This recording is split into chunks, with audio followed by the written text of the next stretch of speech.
오늘 본문에 나오는 예수님의 12제자 중에 한 명인 마태의 신부는 세리였습니다. 당시 세리는 로마 정부를 위해서 같은 민족인 유대인들에게 세금을 걷어들이는 그런 일들을 했습니다. 그런데 그들 중에는 로마 정부에서 요구한 그런 액수 이상의 세금을 징수해서 자신의 주머니를 채우는 일이 많았습니다. 그래서 유대인들인 세리를 죄인이고 매국노로 그렇게 취급을 했습니다. 세리 마태 역시 유대인들에게는 굉장히 혐오스러운 그런 존재였습니다. 그래서 대부분의 사람들이 마태를 가까이 하려고 하지 않았습니다. 그런데 예수님께서 그런 마태에게 친히 다가가셔서 나를 따르라 그렇게 말씀하셨습니다. 마태가 얼마나 놀랐을까요? 아무도 상대해 주지 않는 나를 그분이 나에게 오셔서 나를 따르라고 말씀하실 때 굉장히 놀랐을 것입니다. 예수님은 질병을 고치시고 귀신을 쫓아내셨습니다. 그리고 사람들이 그런 예수님을 메시아라고 불렀습니다. 그런 대단하신 분이 죄인으로 취급받던 자신을 제자로 부르시니까 마태가 얼마나 감동을 받았겠습니까? 마태는 조금도 주저하지 않고 모든 것을 버리고 예수님을 따랐습니다. 마태는 예수님을 영접한 후에 예수님을 자기 집에 초대했고 자기처럼 죄인 취급받던 자기의 많은 그 사람들도 식사 자리에 함께 초청했습니다. 유대인들이 함께 식사를 하는 것은요, 서로의 우정을 표현하는 그런 방식이었습니다. 바리새인들은 예수님이 세리와 죄인들과 함께 식사하는 모습을 보고 굉장히 충격을 받았습니다. 그 당시 바리새인들은 율법을 공부하고 가르치고 지키면서 그것을 자기들의 의로 여겼습니다. 하나님께서 율법을 주신 목적은 우리에게 죄를 깨닫게 하기 위해서 율법을 주셨습니다. 그러나 바리새인들은 율법을 주신 하나님의 뜻과는 상관없이 율법을 아는 지식 그리고 율법을 엄격하게 지키는 것, 그것이 곧 그들의 의였습니다. 우리는 대단한 사람들이야. 우리 이렇게 율법을 잘 알아. 그리고 이렇게 우리는 율법을 철저하게 지켜. 그러면서 그것이 그들의 의였습니다. 그래서 바리새인들은 예수님께서 회개하라고 말씀하실 때도 자기들은 누구보다도 율법을 잘 지키고 있다고 생각했기 때문에 예수님께서 하시는 말씀을 외면하고 무시했어요. 나는 죄가 없는데, 나는 죄인이 아닌데 회개할 게 없다. 그렇게 생각했습니다. 그러니까 세리와 죄인들과 함께 앉아서 식탁에 앉아서 식사하시는 예수님을 보면서 얼마나 손가락질을 했겠느냐 그 말입니다. 예수님은 바리새인들이 수군거리는 것을 다 아셨습니다. 그래서 그들을 향해 누가복음 5장 32절에 보면 내가 의인을 부르러 온 것이 아니요 죄인을 불러 회개시키러 왔노라 그렇게 말씀하셨습니다. 예수님의 아들, 하나님의 아들 예수께서 육신을 입고 이 땅에 오신 이유는요, 마태처럼 자신을 죄인으로 여기는 사람을 불러서 회개시키기 위해서예요. 내가 죄인이다 그런 사람을 불러서 회개시키기 위해서입니다. 바리새인들과 같이 스스로 의인이라고 여기는 사람들을 예수님께서 그런 사람들을 만나러 오신 것이 아닙니다. 오늘날도 보면은요, 자신은 양심에 꺼리 끼는 일을 하지 않았고 세상 법을 어기지도 않았기 때문에 죄가 없다 그렇게 말하는 사람들이 있어요. 나는 남의 것을 도둑질한 적도 없고 지금까지 누구에게 손해를 끼친 일도 없다. 오히려 나는 다른 사람을 도와주면서 살았어. 그러면서 자기 의를 내세우기도 합니다. 이런 사람들은요, 전도하다 보면 예수 믿기가 굉장히 힘듭니다. 아무리 회개하라고 해도 자기가 정한 그 기준으로는 회개할 죄가 없다 그렇게 생각하기 때문에 그렇습니다. 나는 너무 죄를 많이 져서 예수 믿을 자격이 없다 그렇게 말하는 사람이 오히려 예수 믿기가 쉬울 수도 있습니다. 자기 스스로를 죄인이라고 생각하는 사람이 쉽게 마음의 문을 열고 십자가에 피 흘려 죽으신 예수님 앞에 회개해서 죄사함을 받는 경우가 많습니다. 자신을 죄인이라고 인정하고 회개해야 죄사함 받고 구원을 받게 되는 거예요. 나는 죄인이야. 자기 죄를 인정하고 회개해야 죄사함을 예수님 받을 수 있고 구원을 받게 되는 것입니다. 로마서 3장 10절에 보면 의인은 없나니 하나도 없다 그렇게 말씀했고 로마서 3장 23절에도 모든 사람이 죄를 범하였으며 하나님의 영광에 이르지 못했다 그렇게 말씀하고 있습니다. 그래서 어떤 인간도 나 죄가 없어 이렇게 말할 수 없습니다. 하나님 말씀에서 벗어난 것이 다 죄예요. 자신이 죄 짓지 않았다고 주장한다면 인류의 죄를 사해 주시려고 육신을 입고 이 땅에 오셔서 십자가에 달려 죽으신 예수님과는 아무런 상관이 없는 사람. 예수님이 이 땅에 왜 오셨어요? 인류의 죄를 사해 주려고 이 땅에 오셨어요. 자기가 죄인임을 인정하지 않는 사람은 예수님께서 자기 생애를 다 바치기까지 우리에게 주신 놀라운 구속의 은혜를 깨달을 수가 없고 누릴 수도 없어요. 오직 자기 죄를 깨닫고 회개하는 사람만이 예수의 핏공로로 죄사함을 받고 구원을 얻을 수 있게 되는 것입니다. 바리새인을 비롯한 많은 유대인이 자신을 죄인이라고 인정하지 않았기 때문에 회개하지 않았고 그 결과 하나님이 주시는 죄사함의 은총을 누릴 기회를 영원히 놓치고 말았습니다. 그러나 세리마태는 자기가 죄인인 줄 알았기 때문에 예수님의 부르심에 응했고 회개하는 자가 받는 복을 누렸습니다. 예수님은요, 지금도 자신이 죄인이라고 고백하는 사람을 찾고 계셔요. 예수님은 공생애 동안에 죄인들을 만나주시고 그들과 함께 하셨습니다. 예수님의 주변에는 항상 죄인 취급을 받던 사람들이 몰려들었어요. 왜요? 예수님은 죄인을 부르러 오셨기 때문에 유대인 사회에서 천대받고 손가락질 받던 사람들이 예수님 앞에 무릎을 꿇고 나는 죄인입니다. 그렇게 죄인임을 고백하면서 예수님을 따랐던 것입니다. 누가복음 7장에 보면 죄인인 한 여인이 예수님의 발에 향유를 붓는 사건이 기록이 되어 있습니다. 예수님께서 시몬이라는 바리새인의 집에 초청되었을 때 이 여인이 예수님이 오셨다는 그 소식을 듣고 향유가 든 옥합을 가지고 예수님을 찾아왔습니다. 이 여자가 어떻게 했습니까? 무릎을 꿇고 눈물로 예수님의 발을 적셨습니다. 그리고 자기 머리카락으로 예수님의 발을 씻으면서 그 발에 입을 맞추면서 향유를 부었습니다. 예수님을 초청했던 바리새인은 그 여자의 이런 행동을 보고 부정한 죄인을 물리치지 않고 함께하는 예수님을 속으로 비난했어요. 저가 선지자가 맞죠? 저 여자가 죄인인데 저 여자가 저렇게 하는 행동을 보고도 가만히 놔두고 보고만 있네? 이렇게 예수님을 비난했습니다. 근데 예수님은 바리새인의 속마음을 아시고 그에게 바리새인에게 빚주는 사람에게 빚진 자가 둘이 있어 하나는 500데나리온을 빚졌고 하나는 50데나리온을 빚졌는데 갚을 것 없이 없으므로 둘 다 탕감해 주었다면 둘 중에 누가 빚을 탕감해 준 사람을 더 사랑하겠느냐 이렇게 질문을 하셨습니다. 그랬더니 바리새인이 뭐라고 대답합니까?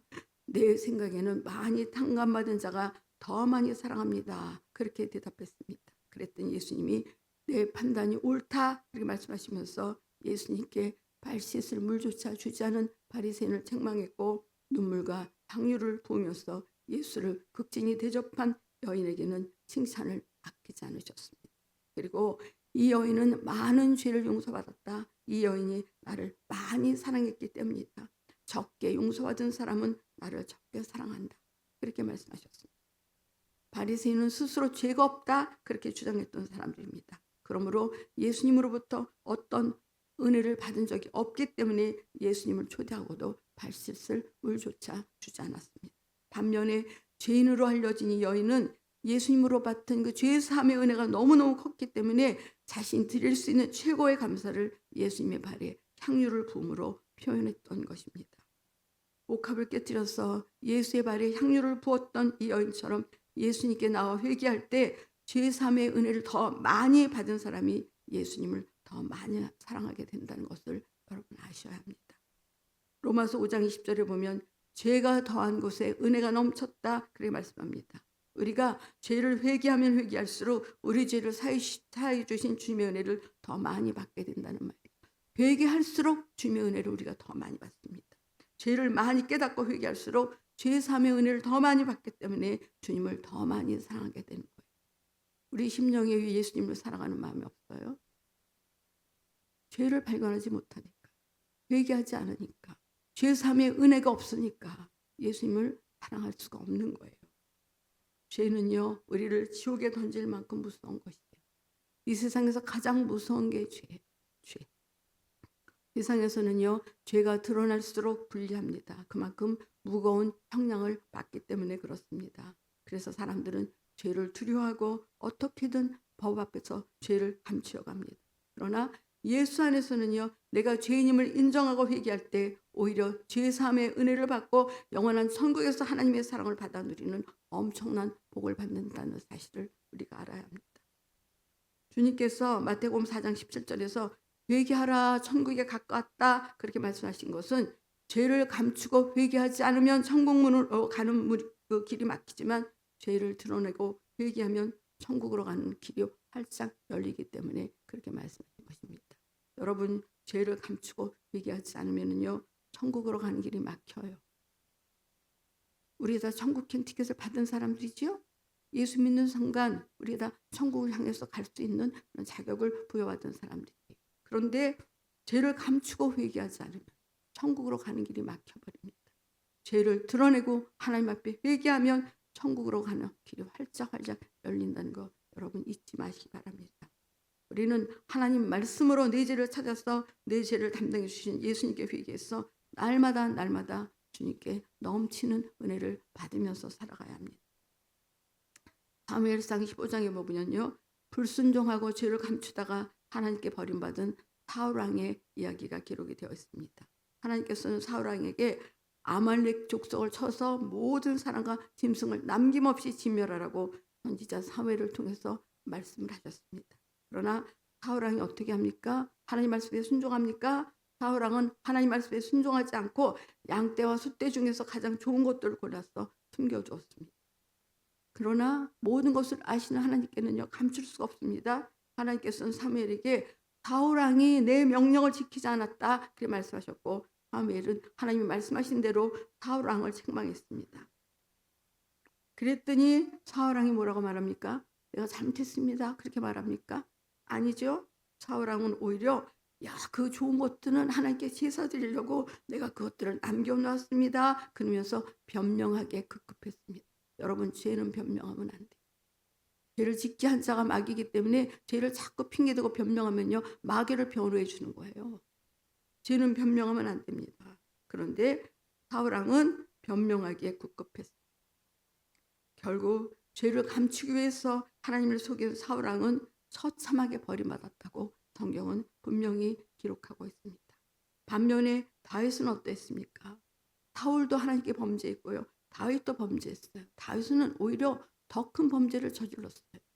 자기에게 그렇게 충성스러운 신하를 죽이는 그런 죄까지 범했습니다. 그런데 다윗은 나단 선지자가 많은 신하들이 있는 자리에서 자기의 죄를 지적했을 때 어떻게 했습니까? 그 자리에서 자신의 잘못을 인정했고 자기의 침상이 썩을 정도로 울면서 하나님께 회개했습니다. 결국 하나님 앞에 죄를 감춘 사울은 하나님으로부터 버림을 받았고 죄를 인정하고 눈물로 회개한 자였으며 하나님께로부터 내 마음에 합한 자라는 그런 인정을 받았습니다. 여러분 세상 법을 어긴 죄는요 아무도 모르게 감출 수 있어요. 그렇죠? 설사 죄가 드러난다 해도 공소시효를 넘기면 법률상 더는 죄값을 치르지 않아도 됩니다. 그러나 하나님 앞에서는요 죄를 절대로 감출 수 없어요. 하나님은요 다 아시는 분이에요. 하나님 앞에서는요 죄를 절대로 감출 수가 없어요. 또 죄는 회개하지 않는 한 절대로 사라지지 않기 때문에 반드시 죄값을 치르게 되어 있어요. 죄는요 시간이 지난다고 없어지지 않아요. 반드시 죄가 회개하지 않는 한 사라지지 않기 때문에 죄값을 치러야 됩니다. 야고보서 1장 15절에 보면 욕심이 잉태한즉 죄를 낳고 죄가 장성한즉 사망을 낳느니라 그렇게 말씀했습니다. 죄가 점점 장성해서 결국 우리를 사망에 이르게 한다 그런 말입니다. 죄는 지을수록 담대해집니다. 처음에는 벌벌 떨면서 죄를 지었어도요. 그리고 죄를 짓고 나서 벌벌 떨어도요. 죄는 지을수록 담대해집니다. 그러므로 하나님 말씀에 따라 양심에 걸리는 죄가 있다면 어떤 죄든지 그 죄가 커지지 않게 초기 단계에서 회개로 뿌리를 뽑아야 돼요.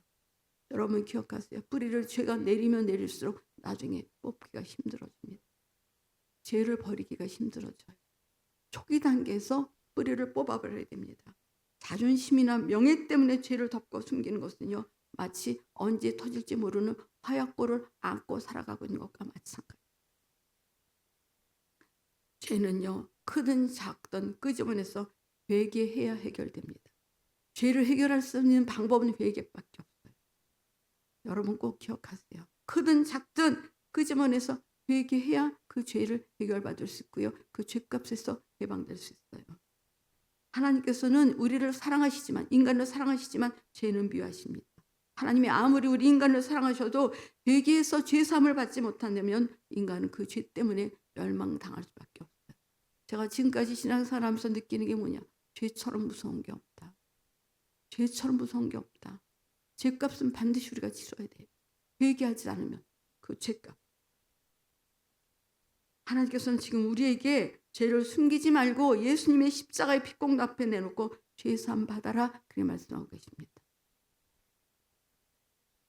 하나님 앞에는 어떤 죄라도 숨기지 말고 내놓아야 합니다. 우리가 하나님 말씀대로 살지 못한 죄를 내놓고 회개하면 하나님께서는 우리 죄를 깨끗하게 씻어주신다고 이사야서에서 분명히 말씀하고 계십니다. 이사야서 1장 18절을 보면 여호와께서 말씀하시되 오라 우리가 서로 변론하자. 너희 죄가 주홍 같을지라도 눈과 같이 씌어질 것이요 진홍같이 붉을지라도 양털같이 되리라, 이렇게 말씀하셨습니다. 하나님은 죄를 적당히 용납하고 넘어갈 수 없는 분이십니다. 우리가 예수 믿고 구원받았어요.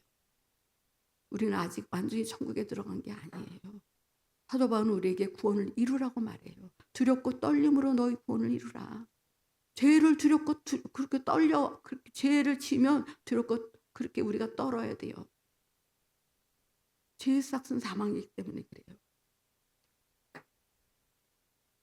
하나님께서 죄를 용납하실 수 있는 분이라면, 그렇다면 그 아들 예수를 뭐하러 육신을 입혀서 이 땅에 보냈어? 십자가에서 피 흘려 죽음으로 인간의 죄를 다 지고 죽게 하셨겠느냐, 그 말입니다.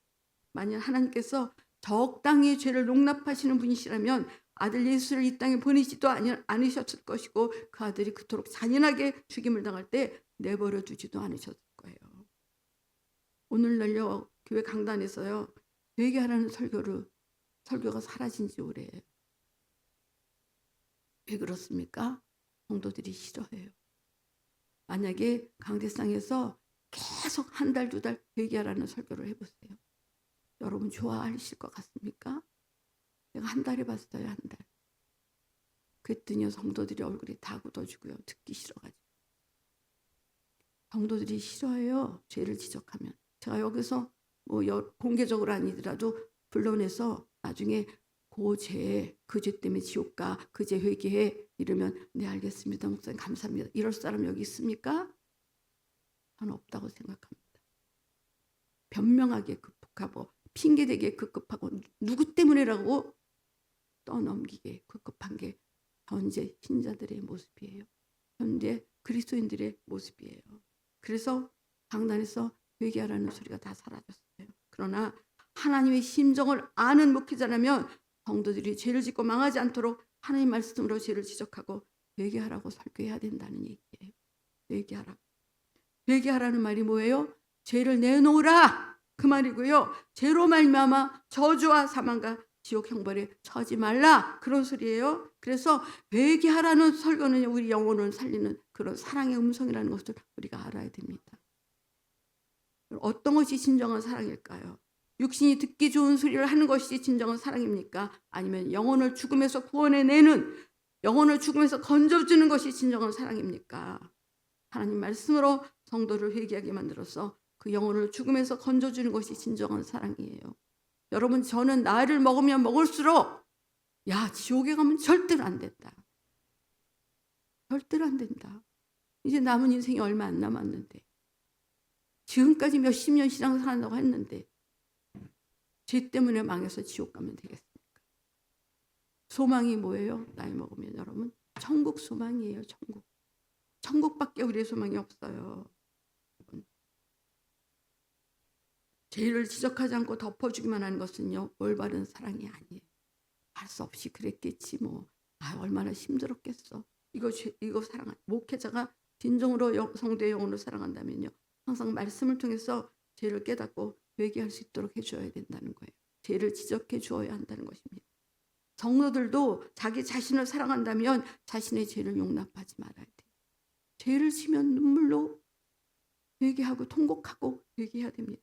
하나님 말씀을 통해 죄를 발견했다면 죄를 덮지 말고 회개해야 됩니다. 그럴 수도 있지 뭐 이렇게 생각하면 안 된다. 어떤 경우에도 죄를 용납해서는 안 됩니다. 요한일서 3장 8절에 보면 죄를 짓는 자는 마귀에게 속한다 그렇게 말씀했습니다. 죄를 지면 누구에게 속해요? 네, 요한일서 3장 8절에 분명히 죄를 짓는 자는 마귀에게 속한다 그렇게 말씀했습니다. 죄가 나를 저주로 몰아넣고 마귀에게 종노릇하게 만듭니다. 마귀는요, 우리가 죄를 지을 때 우리 안에 들어와요. 우리는 예수의 피로 다 덮임을 받은 사람, 예수의 피가 우리를 다 보호해 줍니다. 그런데 우리가 죄를 지을 때 어떻게 되느냐? 죄를 지을 때 그 보호막에서 벗어나요. 마귀는 우리가 죄를 지을 때 우리 안에 들어옵니다. 그리고 우리 안에 몰래 숨어서 때가 되면 우리를 병들게 하거나 저주로 몰아넣습니다. 그리고 결국 우리 영혼을 영원히 불타는 지옥에 빠뜨립니다. 죄는 절대로 오래되었다고 해서 자동적으로 소멸되지 않습니다. 죄는 절대로 저절로 없어지는 경우 없어요. 회개하지 않으면 그 죄는 영원히 내 안에 남아서 죄값으로 우리를 망하게 만들어요. 죄는 회개할 때 예수의 피로만 씻겨집니다. 여러분 꼭 기억하세요. 우리는 연약한 인생이기 때문에 죄를 안 짓고 살 수 없어요. 그런데 하나님께서 우리가 죄를 해결할 수 있는 방법을 알려주셨어요. 예수님께서 십자가에 달려 우리 죄를 다 씻어주시고 그 피 앞에, 그 십자가의 보혈 앞에 그 보혈로 죄를 씻어달라고 우리가 회개하면 돼요. 여러분, 바울은 로마서 6장 13절에서 죄의 싹은 사망이다 그렇게 말했습니다. 성경에서 말하는 사망이라는 것은 지옥 멸망을 뜻합니다. 죄의 싹은 사망, 즉 지옥 멸망이기 때문에 우리는 어떤 죄라도 적당히 용납하고 넘어가서는 안 된다는 말이에요. 죄를 회개하는 것이 곧 나를 사랑하는 방법이에요. 여러분, 진짜 나는 내 영혼이에요. 내 육신이 아니에요. 육신은 체면이 깎여도 괜찮아요. 육신은 정말 내 명예에 손상이 가도 괜찮아요. 내 영혼을 사랑하는 법을 여러분 배우셔야 돼요. 육신은 언젠가 죽어서 흙으로 돌아가요. 아무리 오래 살아도 100년, 110년 살아도 결국은 죽어서 흙으로 돌아가서 다 끝나요. 육신은 나와 아무 상관이 없어요. 내가 죽은 후에는 아무 상관이 없어요. 그러나 육신은 죽어도 참 나인 내 영혼은 영원히 살아요. 육신의 때 어떻게 살았느냐에 따라서 영원한 천국이냐 영원한 지옥이냐가 그렇게 결정이 된다는 사실이에요. 그래서 죄를 회개하는 것이 내 영혼을 사랑하는 길이에요. 여러분, 육신만 사랑하지 마세요. 육신만 씻고 화장하고 육신만 아끼지 마세요. 여러분, 영혼을 아끼시는 분이 진정한 지혜로운 분이에요.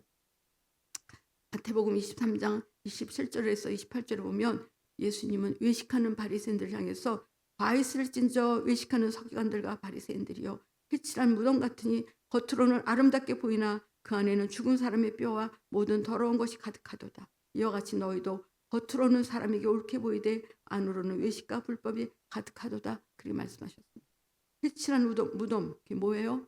겉에만 멀쩡하게 아주 깨끗하게 칠해놓은, 겉은 하얗게 칠해놓아서 말끔해 보이지만 속에서는 송장에 썩어가는 것, 그것이 회칠한 무덤입니다. 이같이 바리새인들도 겉으로는 율법을 아주 잘 지키는 것 같아서 의로워 보이지만 실제 그 속에는 온갖 더러운 것이 가득하다 그 말입니다. 그런 바리새인들을 향해 예수님께서 뭐라고 말씀하십니까? 독사, 뱀들아, 독사의 새끼들아, 너희가 어떻게 지옥의 판결을 피하겠느냐? 겉으로 그렇게 의로워 보이는 바리새인들을 향해서 예수님이 이 뱀들아, 독사의 새끼들아, 너희가 어떻게 지옥의 판결을 피하겠느냐? 여러분, 예수님이 바리새인들을 그렇게 무섭게 책망하신 이유는요, 외식으로 포장한 죄를 다 끄집어내서 회개시키기 위해서 그러신 거예요. 야, 네 아무리 겉으로 그렇게 의로운 것 같지 네 속에 있는 죄악을 보란 말이야. 네 속에 어떤 죄악들이 들어있는지 다 끄집어내서 회개해야 너 살아. 회칠한 무덤 속에 있는 썩은 송장 같은 불의한 죄를 내놓지 않으면 어느 누구도 마지막 때에 무서운 심판을 피할 수 없어요. 아, 나 예수 믿었는데? 여러분이 구원을 이루어야 돼요. 우리는요, 천국 가는 티켓 그거 받았다고 우리가 천국에 이미 들어간 거 아니에요. 오늘날 기독교인 중에는요, 자신이 거룩하고 선하고 의로운 줄 알지만 실상 그 속은 죄악으로 가득 찬 사람들이 많이 있어요. 얼마나 많은지 몰라요. 예수님은 그와 같은 사람들이 자기 외식을 깨닫고 속히 회개하기를 바라십니다. 여러분, 이것 다 제 경험에서 나온 얘기. 저도 그랬다는 얘기예요. 저도 제가 굉장히 의로운 줄 알고 살았는데 하나님께 제 모습을 조명해 주실 때 아, 내가 바리새인이었구나. 현대판 바리새인이 바로 나였구나. 여러분, 예수님은요 그런 바리새인 같은 사람, 내가 참 의롭다, 내가 신앙생활 이렇게 잘한다, 내가 주 앞에 이렇게 충성한다, 이런 사람들 자기 외식을 깨닫고 속히 회개하기를 바라시기 때문에 바리새인들을 향해서 그렇게 무섭게 외식을 책망하신 것입니다. 여러분, 회개하라 그 말씀을 영혼을 죽이고 파멸로 이끄는 죄악을 딱 끄집어내라는 그런 예수님의 사랑의 목소리예요. 여러분, 주님 재림의 날이 얼마 남지 않았습니다. 그때가 오기 전에 우리는 죄를 고백하고 회개해야 됩니다. 지금 여기저기서 전쟁의 소식들이 들려오고 있죠. 지금 핵이 얼마나 많이 만들어져 있습니까? 핵이 만들어졌다는 것은 언젠가 터질 날이 온다는 거예요. 그때가 언제인지는 아무도 모르지요. 그러나 우리가 알 수 있는 것은 예수님 재림의 날이 점점 가까워오고 있습니다. 그때가 오면 늦어요. 그때가 오기 전에 우리가 죄를 고백하고 회개해야 됩니다. 그래야 주님이 공중에 재림하시면서 이리로 올라오라 그렇게 말씀하실 때 우리의 발에 힘이 생겨서 공중으로 올라가 주님을 맞이할 수 있습니다. 여러분, 우리가 살아온 날들은 하루도 빠짐없이 세월이라는 두루마리에 둘둘 말려서 하늘나라에 잘 보관되어 있습니다. 우리가 망각했거나 그냥 지나친 일들도 세월이라는 두루마리에는 하나도 빠짐없이 다 기록되어 있다는 사실을 기억해야 됩니다. 우리는 다 숨기려고 해도 우리 하나님은 전지전능하셔서 모든 사람이 한 일을 다 알고 기억하고 계십니다. 그래서 로마서 14장 10절부터 12절을 보면 우리가 다 하나님의 심판대 앞에 서리라 기록되었을 때 주께서 이르시되 내가 살았노니 모든 무릎이 내게 꿇을 것이요 모든 혀가 하나님께 자백하리라 하였느니라. 이러므로 우리 각인이 자기 일을 하나님께 직구하리라 그렇게 말씀했습니다. 자신이 살아온 지난날의 모든 비밀을 하나님 앞에 모조리 고백해야 될 날이 반드시 온다. 성경은 그렇게 말씀하고 있습니다. 하나님 앞에 심판받는 최후의 그날에 자신이 살아온 그 날들이 밝히 드러날 것입니다. 그때 가서 감춰놓았던 죄악이 드러나서 피할 수 없는 심판을 받게 된다면 어찌하겠느냐 그 말이에요. 기회가 있을 때 회개해야 되지 않겠느냐 그 말이에요. 요한계시록에는요 인간이 받을 최후의 심판에 대해서 요한계시록 20장 12절부터 12절에서 이렇게 말하고 있습니다. 또 내가 보니 죽은 자들이 물온 대수하고 그 보좌 앞에 섰는데 책들이 펴있고 또 다른 책이 펴졌으니 곧 생명책이라. 죽은 자들이 자기 행위를 따라 책들에 기록된 대로 심판을 받으니 바다가 그 가운데서 죽은 자들을 내어주고 또 사망과 음부도 그 가운데서 죽은 자들을 내어주며 각 사람이 자기 행위대로 심판을 받고 사망과 음부도 불못에 던지우니 이것을 둘째 사망 곧 불못이라. 누구든지 생명책에 기록되지 못한 자는 불못에 던지더라 그렇게 말씀하고 있습니다. 우리 예수님도 회개하지 않으면 다 망한다 그렇게 말씀하셨습니다. 누가복음 13장 3절에서 예수님이 너희에게 이르노니 아니라 너희도 만일 회개하지 아니하면 다 이와 같이 망하리라 그렇게 말씀하셨습니다. 아담 이후에 수많은 사람들이 살다가 다 갔지요. 우리도 지금 가고 있는 거예요. 여러분, 우리가 지금 뭔가를 잡으려고 아무리 밟아놓으셔도 잡아도 우리는 가고 있는 거예요. 어디를 향해서? 죽음을 향해서, 심판을 향해서. 그런데 목숨이 끊어진 후에 지옥에 떨어진다면 어떻게 하겠느냐 그 말이에요. 하나님 앞에서 죄인이 죄인 줄 모르고 회개할 기회를 잃어버리면 죄를 알든 모르든 상관없이 긍휼없는 심판이 지옥에서 영원히 이루어진다는 거예요. 지옥에는 긍휼이 없습니다. 여러분, 조그만 긍휼도 없습니다. 우리가 다른 것은 다 실패해도 괜찮아요. 여러분, 다 실패해도 괜찮아요. 그러나 신앙생활, 예수 믿는 일, 천국 가는 일은 절대로 실패하면 안 돼요. 여러분, 지옥은 견딜 수 없는 곳입니다. 견딜 수도 없고 못 견디어도 견뎌야 되는 그런 곳이 바로 지옥입니다. 그런데 억울한 사람이 누구예요? 교회 다니고 지옥 가는 사람. 아니, 내가 몇십 년 교회 다녔는데 왜 내가 지옥에 와 있어? 아니, 내가 교회 장로였는데 내가 왜 지옥에 와 있어? 아니, 내가 교회 권사였는데 내가 왜 지옥에 와 있어? 내가 교회 학교 교사였는데 내가 왜 지옥에 와 있어? 이런 사람들은 지옥에 와서 얼마나 억울하고 분하냐 이 말이에요. 우리는 어떤 사람이 지옥 가는 것을 알아야 지옥 안 갈 수 있는 사람으로 살 수 있습니다. 죄인 줄 모르는 사람, 이 사람은 회개할 기회가 없으니까 지옥에 가요. 또 죄를 죄로 여기지 않는 사람도 회개할 기회가 없으니 이 사람도 지옥 가요. 뭐 그거 조금 미워했다고 지옥 가겠어? 그 사람이 나한테 얼마나 미운 짓을 했는데. 아유, 예수님도 이해하실 거야. 여러분, 이거 자기 생각이에요. 자기 생각. 용서하지 못하면 지옥 간다고 성경에 누누이 말씀. 주기도만 해도 누누이 말씀.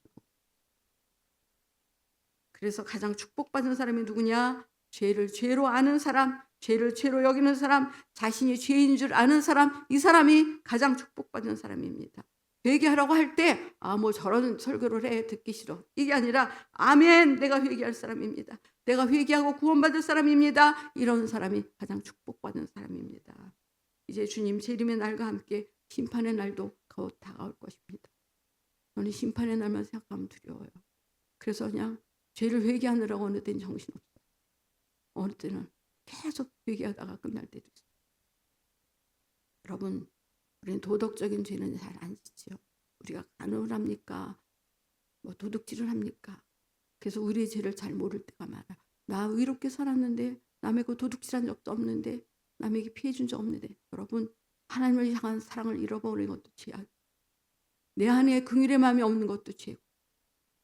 죄를 생각나게 해달라고 기도하세요. 하나님, 내 죄를 좀 깨닫게 해달라고 기도하세요. 남에게 선을 베풀 수 있는 기회가 있는데도 선을 베풀자는 것도, 그것도 죄고, 남을 웃으면서 대할 수 있는데 눈 내리깔고 대한 것도 죄고. 죄가 얼마나 많은지 몰라요. 하나님 앞에 죄를 좀 깨닫게 해주세요. 그래서 죄를 죄로 좀 알게 해주시고요. 그리고 회개할 수 있도록 도와주세요. 회개형을 좀 부어주세요. 그렇게 여러분 기도하시기 바랍니다.